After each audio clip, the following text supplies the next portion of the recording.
Alright, hello citizens of the Nigelverse. It's Nigel here once again, and welcome back to the Labyrinth. So, we are of course continuing our reading of Macbeth. Uh, if you missed it last time in Act 2, Macbeth indeed does kill the king, and now he becomes the king in his place. King Duncan's children and have fled. They fled to different countries. He's after their father's death. So Macbeth has finally ascended to the mountaintop. Why don't you ask Scarface, he slash Tony Montana, what happens when you rise to the top quick. So let's find out what will happen to Macbeth and our cast of characters. Let's find out here in Act 3. So starting here with scene one, and of course, as always, if this is, of course, your first time watching Not Dixie Tales from Labyrinth, this is your first time here, welcome. But if you're returning, welcome back. I do have the full play here, but we go see my scene, and this is courtesy of the Folger Shakespeare Library. They are linked in the description, so go check them out, as well as a reading of Macbeth, like the full play. If you want to follow along on as I'm reading, you absolutely can, and they have a merch site as well. So I may or may not cop some merch. I don't know, but no, and of course, we do have our characters. I'm not gonna read out only because my face is invisible.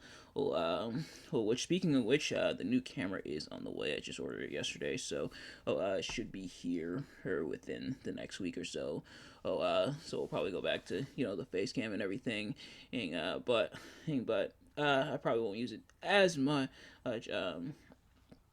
I'll do some stuff like this. I can probably do faceless, but let me know what you guys want to see. But without further ado, no more dilly dallying. Let's get right into it. Starting in here, of course, with Act 3, Scene 1. And so we're gonna be reading Act 3 today. So, enter Banquo, and he says, "Thou hast it now, King, Cawdor, Glamis, all, as the weird women promised, and I fear thou playedst most foully for it. Yet it was said it should not stand in thy posterity, but that myself should be the root and father of many kings. If there come truth from them, as upon thee, Macbeth, their speeches shine. But why, by the verities on thee made good, may they not be my oracles as well? Oh, and set me up in hope, but hush, no more." Her in Senate sounded, enter Macbeth as king, Lady Macbeth, Lennox, Ross, lords, and attendants. And here's our chief guest. If he had been forgotten, it had been as a gap in our great feast, and all thing unbecoming. Tonight we hold a solemn supper, sir, and I'll request your presence. Let your highness command upon me, to who the which my duties are with a most indissoluble tie, forever knit. Ride you this afternoon? Ay, my good lord. We should have else desired your good advice, which still hath been both not good, grave, and prosperous in this day's council, but will take tomorrow. Is it far you ride? As far, my lord, as will fill up the time twixt this and supper. Go not my horse the better. I must become a borrower of the night, for a dark hour or twain. Ail not our feast. My lord, I will not. We hear our bloody cousins are bestowed in England and in Ireland, not confessing their cruel parricide, filling their hearers with strange invention. But of that tomorrow, and therewithal we shall have cause of state, craving us jointly. Hie you to horse. Adieu, till you return at night. Goes Fleance with you? Ay, my good lord, our time does call upon us.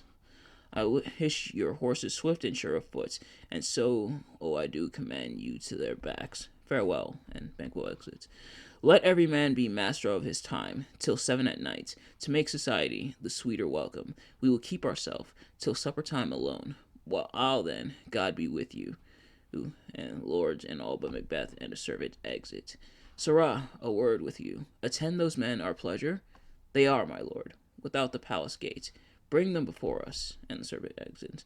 To be thus is nothing, but to be safely thus. Our fears in Banquo stick deep, and in his royalty of nature reigns that which would be feared. 'Tis much he dares, and to that dauntless temper of his mind he hath a wisdom that doth guide his valor to act in safety. There is none but he whose being I do fear, and under him my genius is rebuked. As it is said, Mark Antony's was by Caesar. He chid the sisters when first they put the name of king upon me, and bade them speak to him. Then, prophet-like, they hailed him father to a line of kings. Upon my head they placed a fruitless crown, and put a barren scepter in my grip, thence to be wrenched with an unlineal hand. No son of mine succeeding. If it be so, for Banquo's issue have I filled my mind. For them the gracious Duncan have I murdered. Put rancors in the vessel of my peace. Is only for them, and my eternal jewel, given to the common enemy of man, to make them kings, the seeds of Banquo kings. Rather than so, come fate into the list, and champion me to the utterance. Who's there? And then enter a servant and two murderers. And then to the servant he says, now go to the door, and stay there till we call. And the servant exits. Was it not yesterday we spoke together? It was so. It was, so please your highness. Well then now, have you considered of my speeches? Know that it was he, in the times past, which held you so under fortune, which you thought had been our innocent self. This I made good to you. In our last conference, passed in probation with you, how you were borne in hand, how crossed the instruments, who wrought with them, and all things else that might, to half a soul and to a notion craze. Say, thus did Banquo. You made it known to us. I did so, and went further, which is now our point of second meeting. Do you find your patience so predominant in your nature that you can let this go? Are you so gospelled to pray for this good man and for his issue, whose heavy hand hath bowed you to the grave, and beggared yours forever? We are men, my liege. Aye, in the catalogue you go for men, as hounds and greyhounds, mongrels, spaniels, curs, hows, water rugs, and demi-wolves are clept, all by the name of dogs. The valued file distinguishes the swift, the slow, the subtle, the housekeeper, the hunter, every one, according to the gift which boundless nature hath in him closed, whereby he does receive particular addition from the bill that writes them all alike, and so of men. Now, if you have a station in the file, not at the worst rank of manhood, say it, I will put that business in your bosoms, whose execution takes your enemy off, grapples you to the heart and love of us, who wear our health but sickly in his life, which in his death were perfect. I am one, my liege, whom the vile blows and buffets of the world, who the vile blows and buffets of the world, hath so incensed that I am reckless what I do despite the world. And I another, so weary with disasters, tugged with fortune, that I would set my life on any chance, to mend it or be rid on it. Both of you, no Banquo was your enemy. True, my lord. So is he mine, and in such bloody distance, that every minute of his being thrusts against my nearest of life. And though I could, with barefaced power, sweep him from my sight, and bid my will avouch it, yet I must not, for certain friends that are both his and mine, whose loves I may not drop, but wail his fall, who I myself struck down, and thence it is that I to your assistance do make love, masking the business from the common eye, for sundry weighty reasons. We shall, my lord, perform what you command us, though our lives, your spirits shine through you. Within this hour at most, I will advise you where to plant yourselves, acquaint you with the perfect spy of the time, the moment on it, for it must be done tonight, and something from the palace. Always thought that I require a clearness, and with him to leave no rubs nor botches in the work. Fleance, his son, that keeps him company, whose absence is no less material to me than is his father's, must embrace the fate of that dark hour. Resolve yourselves apart. I'll come to you anon. We are resolved, my lord. I'll call upon you straight. Abide within. And the murderers exit. It is concluded, Banquo, thy soul's flight, if it find heaven, must find it out tonight. And he exits. So, the summary here. as I take a sip of my water, is that Banquo suspects that Macbeth killed Duncan in order to become king, and Macbeth invites Banquo to a feast that night. Banquo promises to return in time. Macbeth, fearing that Banquo's children, not his own, will be the future kings of Scotland, seizes upon the opportunity provided by Banquo's scheduled return after dark to arrange for his murder. To carry out the crime, Macbeth employs two men whom he has persuaded to regard Banquo as an enemy. So, a couple things of note. For starters, wow, so Banquo sniffed it out immediately. He was like, and you saw within the reading, and pretty much him saying, hey, wait, hey, you became king, you got all this stuff, and then King Duncan was dead, and he got murdered, or I think you might have did it. And so Banquo sniffs it out immediately. He realizes the math wasn't math, and essentially, he like to see him sniff it out immediately is kind of funny, but also does play into Banquo's character. And says in the reading that I forget which part. Or it's during it's after he's saying that Banquo is very wise. So Banquo is on to him. He's on to Macbeth. So Macbeth pretty much says that for that, and because of what the witches told him, that Banquo's children will become kings after Macbeth. Macbeth pretty much determined, and okay, Banquo, you gotta go. So he hires two. They call them murderers. They're pretty much like assassins or mercenaries. He's pretty much to kill Banquo, get him out of the way, so that and essentially get his children out of the way, so that Macbeth doesn't have to worry about his children rising up to the throne. Will he make that happen? Let's find out as we move into scene 2.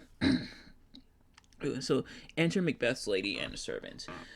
Is Banquo gone from court? Aye, madam, but returns again tonight. Say to the king I would attend his leisure for a few words. Madam, I will. And he exits. Not hand, all spent. Where our desire is got without content, 'tis safer to be that which we destroy, than by destruction dwell in doubtful joy. And then enter Macbeth. How now, my lord? Why do you keep alone? Of sorriest fancies your companions making, using those thoughts which should indeed have died, with them they think on. Things without all remedy should be without regard. What's done is done. We have scorched the snake, not killed it. She'll close and be herself, whilst our poor Malice remains in danger of her former tooth. But let the frame of things disjoint, both the worlds suffer. Ere we will eat our meal in here, and sleep in the affliction of these terrible dreams, that shake us nightly. Better be with the dead, whom we, to gain our peace, have sent to peace, than on the torture of the mind to lie. In restless ecstasy, Duncan is in his grave. After life's fitful fever, he sleeps well. Treason has done it his worst, nor steel nor poison. Malice domestic, foreign levy, nothing can touch him further. Come on, gentle, my lord, sleek o'er your rugged looks. Be bright and jovial among your guests tonight. So shall I, love, and so I pray be you. Let your remembrance apply to Banquo. Present him eminence, both with eye and tongue. Unsafe the while that we must lave our honors in these flattering streams, and make our faces vizards to our hearts, disguising what they are. You must leave this. Oh, full of scorpions is my mind, dear wife. Thou knowest that Banquo and his fleance lives, but in them nature's copy not in turn. There's comfort yet, they are assailable.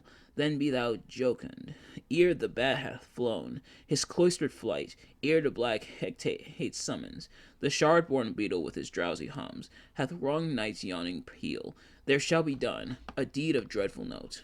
What's to be done? Be innocent of the knowledge, dearest Chuck, till thou applaud the deed. Come, healing night, scarf up the tender eye of pitiful day, and with thy bloody and invisible hand, cancel and tear to pieces that great bond, which keeps me pale. Light thickens, and the crow makes swing to the rooky wood. Good things of day begin to droop and drowse, whiles night's black agents to their praise do rouse. Thou marvelest at my words, but hold thee still. Things bad begun make strong themselves by ill. So prithee go with me. And they exit. And so the summary here is Both Lady Macbeth and Macbeth express their unhappiness. Macbeth speaks of his fear of Banquo especially. He refers to a dreadful deed that will happen that night, but does not confide his plan for Banquo's murder to Lady Macbeth. So kind of a short scene, but pretty much, still kind of feeling the guilt that's going on, especially pretty much reinforcing that Banquo pretty much knows was that had Macbeth killed King Duncan. So Macbeth said, as you know, something's gonna happen to Banquo. And Macbeth's like, what's gonna happen to him? And he's like, I can't tell you. Which I don't see why not. You already hatched the plan with her to kill King Duncan. You might as well tell him this will be pretty tame compared to what you did to King Duncan. And in fact, she might be all on board with it if she was so quick to kill King Duncan. Yeah, so pretty much Macbeth alluding to something happening to Banquo. But doesn't quite tell Lady Macbeth just yet. But nevertheless, let's move into scene 3. And then enter 3 murderers. But who did bid thee join with us? Macbeth. He needs not our mistrust, since he delivers our offices and what we have to do to the direction just. Then stand with us. The west yet glimmers with some streaks of day. Now spurs the lated traveler apace to gain the time we in, and near approaches the subject of our watch. Hark, I hear horses. Give us a light there. Ho! Then 'tis he. The rest that are within the note of expectation already are in the court. His horses go about almost a mile, but he does usually, so all men do, from hence to the palace gates, make it their walk, and then enter Banquo and Fleance with a torch. A light! A light! 'Tis he! Stand to it. It will be rain tonight. Let it come down, and the 3 murderers attack. O treachery! Fly, good Fleance! Fly, fly, fly! Thou mayest revenge, O slave! And he dies, and Fleance exits. Who did strike out the light? Was it not the way? There's but one down. The sun is fled. We have lost the best half of our affair. Well, let's away and say how much is done. And they exit. Pretty much the synopsis is, a third man joins the 2 whom Macbeth has already sent to kill Banquo and Fleance, and the 3 assassins manage to kill Banquo. Fleance escapes. So job half done, unfortunately, and without getting too much into what will happen later, the best way I can put it without essentially spoiling what happens is that a very, very crucial miscalculation. But yes, now Banquo is dead. The assassins have killed him. And Fleance has unfortunately lost his father. Nobody tell Christian Cage that, but yeah. So Banquo's dead. The assassins kill Banquo. And we'll see where this leads as we move into scene 4. And then banquet prepared. Enter Macbeth, Lady Macbeth, Ross, Lennox, lords in attendance. It's you know your own degrees. Sit down. At first and last, the hearty welcome. And they said, thanks to your majesty. Ourself will mingle with society and play the humble host. Our hostess keeps her state, but in the best time, and we will require a first welcome. Pronounce it for me, sir, to all our friends, for my heart speaks they are welcome.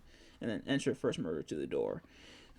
See, they encounter thee with their heart's thanks. Both sides are even. Here I'll sit in the midst. Be large in mirth. Anon we'll drink a measure. And the table round. And he approaches the murderer and says, there's blood upon thy face. 'Tis Banquo's then. 'Tis better thee without and he within. Is he dispatched? My lord, his throat is cut. That I did for him. Thou art the best o' the cutthroats. Yet he's good that did the like for Fleance. If thou didst it, thou art the non-perio. Most royal sir, Fleance escaped. And aside he says, then comes my fit again. I had else been perfect, whole as the marble, founded as the rock, as broad and general as the casing air. But now I am cabined, cribbed, and confined, bound in, to saucy doubts and fears. But Banquo safe. Ay, my good lord, safe in a ditch he bides, with 20 hashes on his head, the least a death to nature. Thanks for that. There the grown serpent lies, the worm that's fled, hath nature that in time will venom breed. No teeth for the present. Get thee gone. Tomorrow we'll hear ourselves again. And the murderer exits. My royal lord, you do not give the cheer. The feast is sold. That is not often vouched. While 'tis a making, 'tis given with welcome. To feed were best at home. From thence the sauce to meat is ceremony. Meeting were bare without it. And enter the ghost of Banquo and sits in Macbeth's place. And to Lady Macbeth says, Sweet remember, sir. Now good digestion wait on appetite, and health on broth. May it please your highness sit. Here had we now our country's honor roofed, were the graced person of our Banquo present, who may I rather or challenge for unkindness than pity for mischance. His absence, sir, lays blame upon his promise. Please it your highness to grace us with your royal company. The table's full. Here's a place reserved, sir. Where? Here, my good lord. What is it that moves your highness? Which of you have done this? What, my good lord? And Macbeth to the ghost says, Thou canst not say I did it. Never shake thy gory locks at me. Gentlemen, rise. His highness is not well. Sit, worthy friends. My lord is often thus, and hath been from his youth. Pray you, keep seat. The fit is monetary. Upon a thought, he will again be well. If much you note him, you shall offend him and extend his passion. Feed and regard him not. And then drawing Macbeth aside, she says, Are you a man? Ay, and a bold one, that dare look on that, which might appall the devil. Oh, proper stuff, this is the very painting of your fear. This is the air-drawn dagger which you said led you to Duncan. Oh, these flaws and starts, impostors to true fear, would welcome become. A woman's story at a winter's fire, authorized by her grand shame itself? Shame itself. Why do you make such faces? When all's done, you look but on a stool. Pry thee, see thee, behold, look. And then to the ghost, he like points to the ghost. Talks to the ghost. Lo, how say you? Why, what care I, if thou canst not speak to, if charnel houses and our graves must send, those that we bury back, our monuments, shall be the maws of kites. And the ghost exits. It's what, quite unmanned in folly.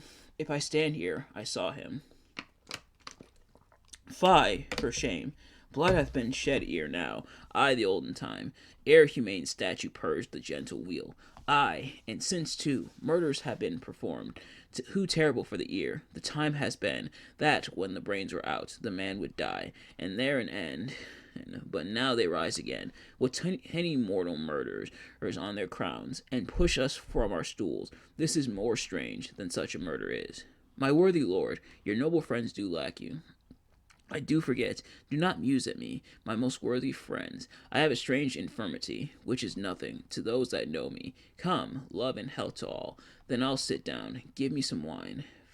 Fill full, and enter a ghost. I drink to the general joy of the whole table, and to our dear friend Banquo, whom we miss. Would he were here. To all and all him we thirst, and all to all. Our duties and the pledge. They raise the drinking cups, and to the ghost Macbeth says, Avaunt, and quit my sight. Let the earth hide thee. Thy bones are marrowless, thy blood is cold. Thou hast no speculation in those eyes, which thou dost glare with. Think of this, good peers, but as a thing of custom. 'Tis no other, only it spoils the pleasure of time. I'm into the ghost. He continues saying, What man dare, I dare, approach thou like the rugged Russian bear, the armed rhinoceros, or the Hyrcan tiger? Take any shape but that, and my firm nerves shall never tremble, or be alive again, and dare me to the desert with thy sword, if trembling I inhabit them.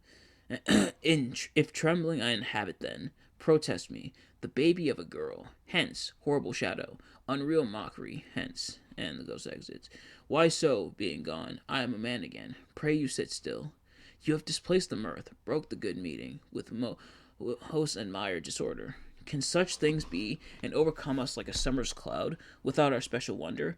You make me strange, even to the disposition that I owe, when now I think you can behold such sights, and keep the natural ruby of your cheeks, when mine is blanched, with fear. What sights, my lord? I pray you, speak not. He grows worse and worse. Question enrages him. At once, good night. Stand not upon the order of your going, but go at once. Good night, and better health attend his majesty. A kind good night to all, and lords, and all but Macbeth and Lady Macbeth exit. So pretty much everybody except Macbeth and Lady Macbeth. It will have blood, they said. Blood will have blood. Stones have been known to move, and trees to speak. Augurs and understood relations have, by maggot pies and chows and rooks brought forth. The secret is man of blood. What is the night? Almost at odds with morning. Which is which? How sayest thou that Macduff denies his person at our great bidding? Did you send to him, sir? I hear it, by the way, but I will send. There's not a one of them but in his house. I keep a servant feed. I will tomorrow. And betimes I will. To the weird sisters, more shall they speak. For now I am bent to know. By the worst means the worst. For mine own good. All causes shall give way. I am in blood. Stepped in so far that, should I wade no more, returning were as tedious as go over.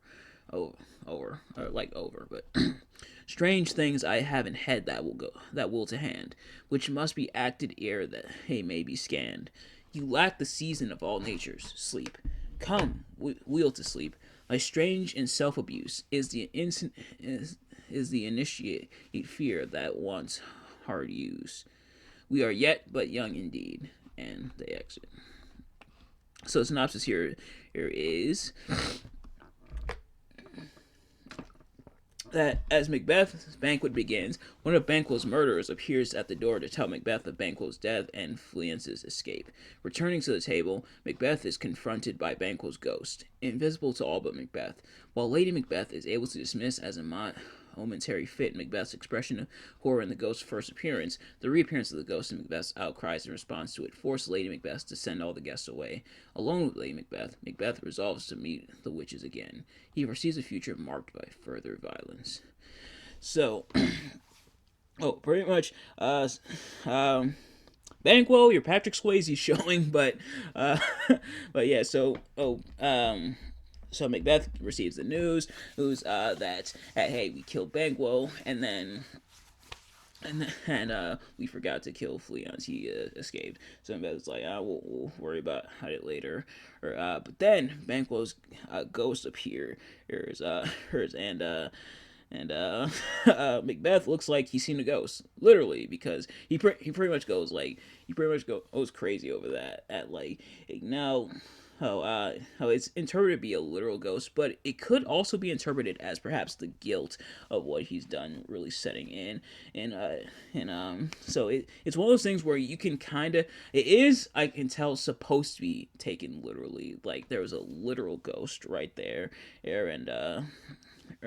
but some could perhaps interpret it as also that guilt setting in. And if you remember when we read The Telltale Heart a while ago, where the main character, or the narrator, or the protagonist, what have you, kept hearing the heartbeat, and it drove him to madness. And so Banquo's ghost, who's popping up, pretty much drives him to madness. And Lady Macbeth, she tries hard to cover her for it. She's like, no, he does this sometimes.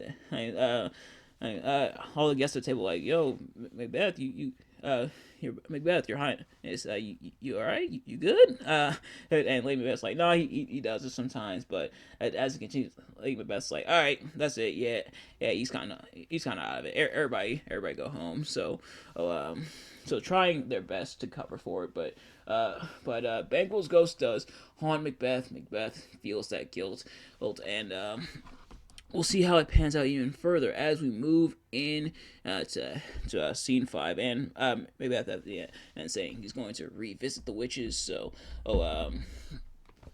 yeah, we move now into scene 5, and then Thunder enter the 3 witches, meeting Hecate. Why, how now, Hecate? You look angrily. Have I not reason, bedlams as you are, saucy and overbold? How did you dare to trade and traffic with Macbeth, in ills and affairs of death? And I, the mistress of your charms, the close contriver of all harms, was never called to bear my part, or show the glory of our art.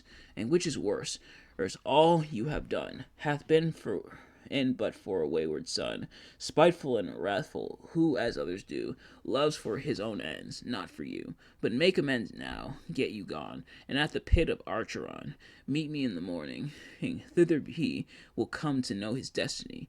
Your vessels and your spells provide, your charms and everything beside. I am for the air, this night I'll spend, unto a dismal and a fatal end. Great business must be wrought ere noon, upon the corner of the moon. There hangs a vaporous drop profound. I'll catch it ere it come to ground, and that, distilled by magic sleights, shall raise such artificial sprites, as by the strength of their illusion shall draw him on to his confusion. He shall spurn fates, scorn death, and bear his hopes above wisdom, grace, and fear. And you who all know security is mortal's chiefest enemy. Music and song.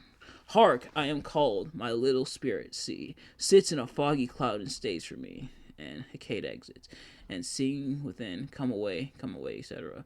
And come, let's make haste, she'll soon be back again. And they exit. It, So, the synopsis here is that the presentation of the witches in the scene, as in 4.1.38 SD 43 and 141 to 48, so I guess that means earlier in the play, differs from their presentation in the rest of the play. Most editors and scholars believe that neither this scene nor the passages in 4.1 were written by Shakespeare. So, pretty much I guess this.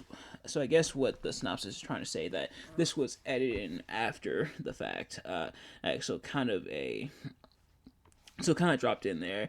I guess for like play purposes is perhaps like the rest of the stuff is in the play, but this is kind of added in there like a little bonus. What it wasn't in the original, but in the extended director's cut, pretty much. If you want to count this as kind of a throwaway scene, you can, but it's a fun little thing.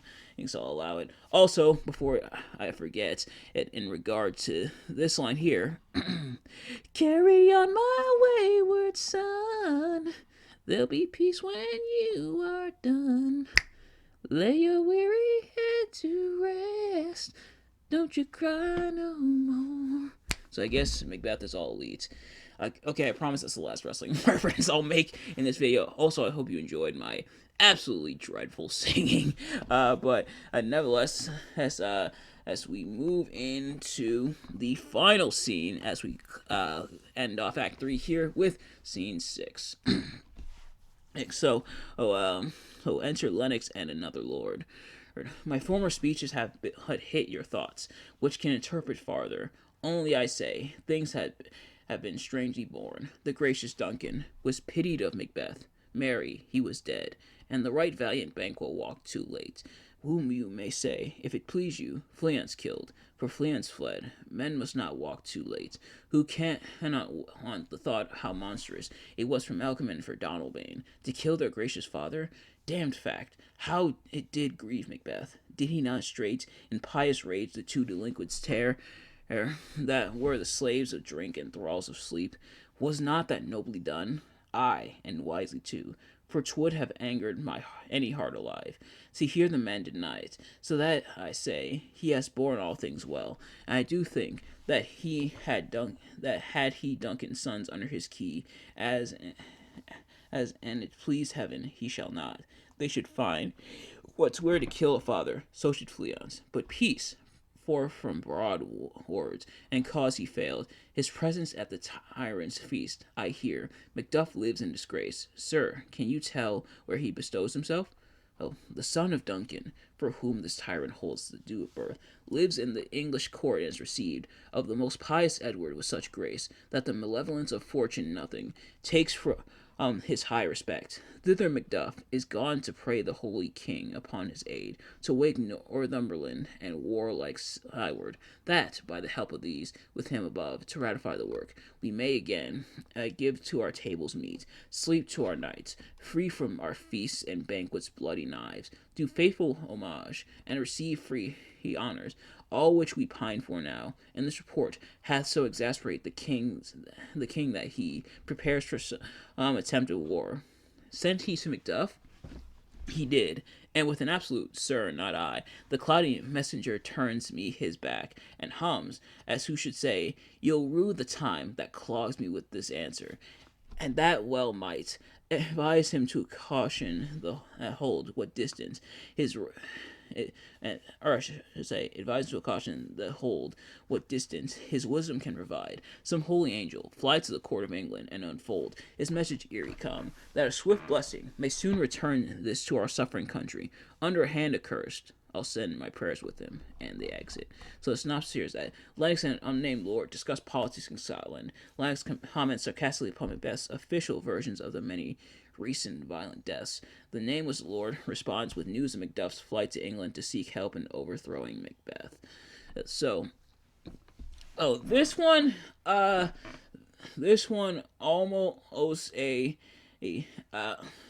this one I think also almost kind of borders on potential throwaway scene, but it does show at the end there that with Macduff wanting to overthrow Macbeth, that Macduff may be onto him as well. So were Banquo and Macduff the only ones who actually got it?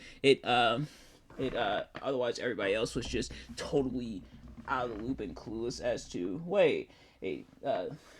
so everybody else was like, the daggers from the guards were bloody. They must have killed King Duncan, and then Macbeth just killed them. So yeah, Macbeth is acting high key suspicious, but so far only two who, as it would seem here, are really on to him. But pretty much almost like a recap of what's going on, and that Macduff is coming to confront Macbeth about potentially killing his father or her. So, what will he do when he gets there? We will find out perhaps as we move into scene 4 next time. Or not scene 4, act 4, I should say, next time. But as for this episode, thank you all so much for watching. I hope you enjoyed. If you did, please do me a favor. Like, comment, subscribe, share with your friends, turn on post notifications so you know every time I upload a video so you can see who drops. And I hope you enjoyed in spite of some of my cringy wrestling references. But nevertheless, thank you all so much for watching. Let me know in the comments below your thoughts on this episode and Act 3 of Macbeth, and are you enjoying the reading of Macbeth so far? Yeah, but thanks for watching once again. I will see you guys later. Peace.